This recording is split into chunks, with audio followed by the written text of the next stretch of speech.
Si des gens sont capables de venir poser des mines et de se replier de l'autre côté, c'est probablement parce que de l'autre côté, vous déduisez.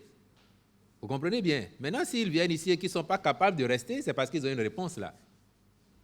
J'en dirai pas plus, et vous aurez compris. Au jour d'aujourd'hui, nous avons par nous-mêmes, par nos moyens, et j'ai dit avec le soutien de nos partenaires, notamment en matière de renforcement de capacité et de prévention, nous avons mis en place un dispositif qui fait ses preuves.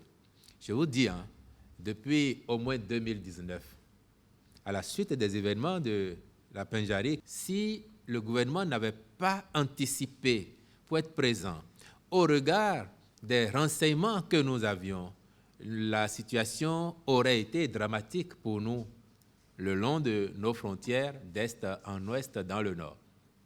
Et je ne vous dis pas le nombre de prises ou d'interpellations que nous avons effectuées. Il y en a suffisamment. Et parfois, c'est en représailles à ces interpellations que ces personnes-là essayent de nous intimider, essayent de s'en prendre à nos positions.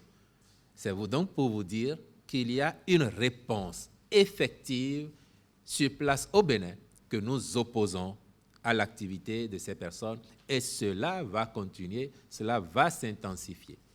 Après, je vous ai dit, je ne préjuge pas de quels pourraient être les développements. Notre ambition, c'est de contenir au maximum et c'est d'en finir au plus tôt. Monsieur, c'est précisément parce que nous voulons que les projections que le gouvernement a faites en ce qui concerne le développement du Bénin globalement, mais particulièrement le développement de l'industrie touristique, nous tenons à réaliser ces projections.